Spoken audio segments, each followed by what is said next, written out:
بسم اللہ الرحمن الرحیم۔ عہد رسالت صلی اللہ علیہ وآلہ وسلم کی ایک شب کا ذکر ہے۔ آسمان پر گہرے بادل چھائے ہوئے تھے اور مدینہ منورہ گٹا ٹوپ اندھیرے میں ڈوبا ہوا تھا۔ حضور صلی اللہ علیہ وآلہ وسلم نماز عشاء کے لیے مسجد پہنچے تو ہر طرف ہو کا عالم تھا۔ اس 13 تار رات میں لوگوں نے گھروں ہی میں نماز پڑھ لی تھی، البتہ ایک صاحب مسجد کے ایک گوشے میں موجود تھے۔ بجلی چمکی تو حضور صلی اللہ علیہ وآلہ وسلم نے فرمایا، قتادہ کیا تم ہو؟ عرض کی، ہاں یا رسول اللہ صلی اللہ علیہ وآلہ وسلم، میرا خیال تھا کہ اس طریقے میں جب کہ ہاتھ کو ہاتھ سجائی نہیں دیتا بہت کم لوگ نماز کے لیے مسجد پہنچ سکیں گے، اس لیے ہمت کر کے قصداً حاضر ہوا ہوں۔ حضور صلی اللہ علیہ وآلہ وسلم ان کے جذبہ اخلاص پر بہت مسرور ہوئے اور فرمایا، جب تو نماز سے فارغ ہو جاؤ تو مجھ سے مل کر گھر واپس جانا۔ جب وہ گھر جانے لگے تو حضور صلی اللہ علیہ وآلہ وسلم نے انہیں کھجور کی ایک ٹیڑھی ٹہنی دی اور فرمایا، یہ لو، یہ ٹہنی تیرے آگے اور پیچھے 10 ہاتھ تک روشنی ڈالے گی۔ وہ گھر کی طرف چلے تو حضور صلی اللہ علیہ وآلہ وسلم کی عطا کی ہوئی کھجور کی ٹہنی ایک روشن قندیل بن گئی اور وہ اس کی روشنی میں نہایت اطمینان اور سہولت کے ساتھ گھر پہنچے۔ یہ حضرت قتادہ رضی اللہ تعالیٰ عنہ جن کے جذبہ اخلاص نے حضور صلی اللہ علیہ وآلہ وسلم کو مسرور کیا، قبیلہ اوس کی شاخ بنو ظفر کے چشم و چراغ تھے اور نعمان بن زید کے فرزند ارجمند تھے۔ حضرت قتادہ رضی اللہ تعالیٰ عنہ ابھی سن شعور کو نہیں پہنچے تھے کہ سایہ پدری سے محروم ہو گئے۔ ان کی والدہ انیسہ رضی اللہ تعالیٰ عنہ بنت قیس نے جو قبیلہ عدی بن نجار سے تھے، قبیلہ خزرج کے ایک مرد شریف مالک بن سنان سے نکاح کر لیا۔ ان کی سلب سے مشہور صحابی حضرت ابو سعید خدری رضی اللہ تعالیٰ عنہ پیدا ہوئے۔ اس لحاظ سے حضرت قتادہ بن نعمان رضی اللہ تعالیٰ عنہ اور حضرت ابو سعید خدری رضی اللہ تعالیٰ عنہ اخیافی بھائی تھے۔ حضرت قتادہ رضی اللہ تعالیٰ عنہ کی کنیت ابو عمر بھی تھی اور ابو عبداللہ بھی۔ وہ انصار کے سابقون الاولون میں سے تھے۔ رمضان المبارک 2 ہجری میں بدر کے میدان میں حق اور باطل کی پہلی ٹکر ہوئی تو حضرت قتادہ بن نعمان رضی اللہ تعالیٰ عنہ کو ان 313 نفوس قدسی میں شامل ہونے کا شرف حاصل ہوا، جن کو اللہ اور اللہ کے رسول صلی اللہ علیہ وآلہ وسلم نے کھلے لفظوں میں جنت کی بشارت دی۔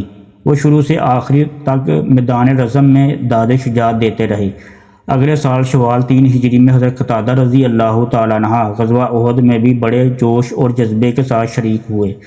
معرکہ کارزار میں کسی مشرک نے ان کی آنکھ پر ایسا سخت وار کیا کہ ڈیلا باہر لٹک پڑا۔ لوگوں نے اس کو قطع کرنا چاہا تو انہوں نے کہا، حضور صلی اللہ علیہ وآلہ وسلم سے مشورہ کر لوں۔ حضور صلی اللہ علیہ وآلہ وسلم کے سامنے معاملہ پیش ہوا تو آپ صلی اللہ علیہ وآلہ وسلم نے فرمایا، نہیں۔ پھر اپنے دست مبارک سے حضرت قتادہ رضی اللہ تعالیٰ عنہ کی آنکھ کے ڈیلے کو ٹھیک جگہ پر بٹھا کر دعا کی، الہی اس کی آنکھ کو صاحب جمال بنا دے یا اسے زیبائی بخش۔ اللہ کی شان، یہ آنکھ پہلے سے زیادہ خوبصورت اور روشن ہوگی اور عمر بھر کبھی نہ دکھی۔ جنگ احد کے بعد حضرت قتادہ رضی اللہ تعالیٰ عنہ نے غزوہ احزاب اور دوسرے غزوات نبوی میں جاں باز شرکت کی۔ رمضان المبارک 8 ہجری میں حضرت قتادہ رضی اللہ تعالیٰ عنہ کو ان 10,000 سرفروشوں میں شامل ہونے کا شرف حاصل ہوا جو فتح مکہ کے موقع پر حضور صلی اللہ علیہ وآلہ وسلم کے ہم رکاب تھے۔ علامہ ابن اسیر رحمۃ اللہ علیہ کا بیان ہے کہ جیوش اسلام مکہ میں داخل ہوئے تو بنی ظفر کا علم حضرت قتادہ رضی اللہ تعالیٰ عنہ کے پاس تھا۔ فتح مکہ کے بعد شوال 8 ہجری میں حنین کی خون ریز جنگ پیش آئی۔ اس کا سبب بڑا عجیب تھا۔ مکہ پر پرچم اسلام بلند ہونے سے جہاں عرب کے دوسرے معبود ان باطل پر ہیبت حق طاری ہو گئی، وہاں پر بنو ثقیف اور بنو حوازن کے جنگجو قبائل پر اس کا الٹا اثر ہوا۔ انہوں نے حق کے سامنے سر خم کرنے کے بجائے سرکشی پر کمر باندھ دی اور مسلمانوں کو ختم کر کے طائف میں واقع اہل مکہ کی جاگیروں اور باغوں پر قبضہ کرنے کا منصوبہ بنایا۔ ان بدبختوں نے بنو نضر، بنو حلال اور کچھ دوسرے قبیلوں کو بھی اپنے ساتھ ملا لیا اور ایک بڑے لشکر کی صورت میں مکہ کی طرف بڑھے۔ ابھی وہ اوتاس کے مقام پر پہنچے تھے کہ حضور صلی اللہ علیہ وآلہ وسلم کو ان کے فاسد عزائم اور نقل و حرکت کی اطلاع مل گئی۔ حضور صلی اللہ علیہ وآلہ وسلم ان کے مقابلے کے لیے 12,000 جاں بازوں کے ساتھ مکہ سے اوتاس کی جانب روانہ ہوئے۔ اپنے لشکر کی کثیر تعداد دیکھ کر بعض مسلمانوں کی زبان سے نکل گیا، اب ہم پر کون غالب آ سکتا ہے؟ اللہ تعالیٰ کو یہ نازش پسند نہ آئی اور اس نے مسلمانوں کو ایک سخت امتحان میں ڈال دیا۔ لشکر اسلام یوں ہی وادی حنین میں داخل ہوا، وادی کے دونوں جانب کمین گاہوں میں بیٹھے ہوئے دشمن نے اس پر تیروں کا مینہ برسا دیا۔ بنو حوازن بلا کے قدر انداز تھے، ان کے تیروں نے قیامت ڈال دی۔ پھر وہ کمین گاہوں سے نکل کر نیزوں اور تلواروں کے ساتھ مسلمانوں پر ٹوٹ پڑے۔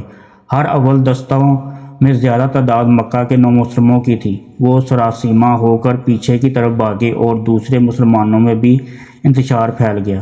اس نازک وقت میں حضور صلی اللہ علیہ وآلہ وسلم عزم و استقلال کا قوہ گرا بن کر میدان جنگ میں کھڑے تھے، اور صحابہ کرام رضی اللہ تعالیٰ عنہ کی ایک مختصر جماعت آپ صلی اللہ علیہ وآلہ وسلم کے گرد سرفروشی اور جان نثاری کا حق ادا کر رہی تھی۔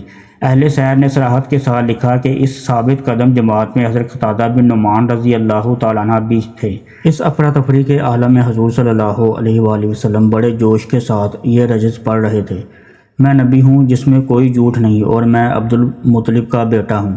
حضرت عباس رضی اللہ تعالیٰ عنہ حضور صلی اللہ علیہ وآلہ وسلم کے قریب تھے۔ آپ صلی اللہ علیہ وآلہ وسلم نے ان کو حکم دیا کہ مہاجرین و انصار کو آواز دیں۔ انہوں نے نعرہ مارا: اے جماعت انصار، اے اصحاب الشجرہ، یعنی درخت کے نیچے بیعت رضوان کرنے والوں، اس پر آسرا آواز کا کانوں میں پڑنا تھا کہ تمام اسلامی لشکر دفعتاً پلٹ پڑا اور آنن فانن مشرکین کی صفوں میں کو درہم برہم کر دیا۔ مشرکین کے بے شمار آدمی مقتول و مجروح اور اسیر ہوئے، اور بے حساب مال غنیمت مسلمانوں کے ہاتھ آیا۔ غزوہ احد کی طرح جو مسلمان غزوہ حنین میں ثابت قدم رہے، ارباب سیر نے ان کا ذکر بھی خصوصیت کے ساتھ کیا ہے اور ان کی شجاعت و استقامت کو زبردست خراج تحسین پیش کیا ہے۔ حضرت قتادہ رضی اللہ تعالیٰ عنہ کا ان سرفروشوں میں شامل ہونا ان کی حب رسول اور شیر دلی پر دال ہے۔ عہد رسالت صلی اللہ علیہ وآلہ وسلم کے آخری ایام میں حضور صلی اللہ علیہ وآلہ وسلم نے جنگہ موتا کا بدلہ لینے کے لیے آزمودہ کار مجاہدین کا ایک لشکر تیار فرمایا، جس میں حضرت ابو بکر صدیق، حضرت عمر فاروق، حضرت سعد بن ابی وقاص، حضرت ابو عبیدہ بن جراح اور حضرت سعید بن زید رضی اللہ تعالیٰ عنہ کے ساتھ حضرت قتادہ رضی اللہ تعالیٰ عنہ بھی شامل تھے۔ تمام صحابہ کرام بڑے بڑے رتبے و عظمت کے حامل تھے۔ حضور صلی اللہ علیہ وآلہ وسلم نے امیر لشکر اپنے محبوب صحابی حضرت زید بن حارثہ رضی اللہ تعالیٰ عنہ کے فرزند حضرت اسامہ رضی اللہ تعالیٰ عنہ کو مقرر فرمایا۔ اس وقت حضور صلی اللہ علیہ وآلہ وسلم کی علامت کا آغاز ہو چکا تھا، تاہم آپ صلی اللہ علیہ وآلہ وسلم نے اس لشکر کو کوچ کا حکم دیا۔ اس نے مدینہ منورہ سے چل کر جرف کے مقام پر پڑاؤ ڈالا۔ یہی حضرت اسامہ رضی اللہ تعالیٰ عنہ کو حضور صلی اللہ علیہ وآلہ وسلم کی شدید علالت کی اطلاع ملی، اور وہ چند دوسرے صحابہ کرام رضی اللہ تعالیٰ عنہ کے ہمراہ فوراً جرف سے مدینہ واپس آ گئے۔ حضرت اسامہ رضی اللہ تعالیٰ عنہ کے دور مدینہ کے فوراً بعد حضور صلی اللہ علیہ وآلہ وسلم نے وصال فرمایا، اور وہ آپ صلی اللہ علیہ وآلہ وسلم کی تجہیز و تکفین میں شریک ہوئے۔ اس کے ساتھ ہی ان کا سارا لشکر بھی جرف سے مدینہ واپس آ گیا۔ حضرت ابو بکر صدیق رضی اللہ تعالیٰ عنہ شہید آرائے خلافت ہوئے تو انہوں نے حضرت اسامہ رضی اللہ تعالیٰ عنہ کو دوبارہ اپنی مہم پر روانہ ہونے کا حکم دیا، اور حضرت بریدہ بن حصیب رضی اللہ تعالیٰ عنہ علم لے کر جرف پہنچ گئے۔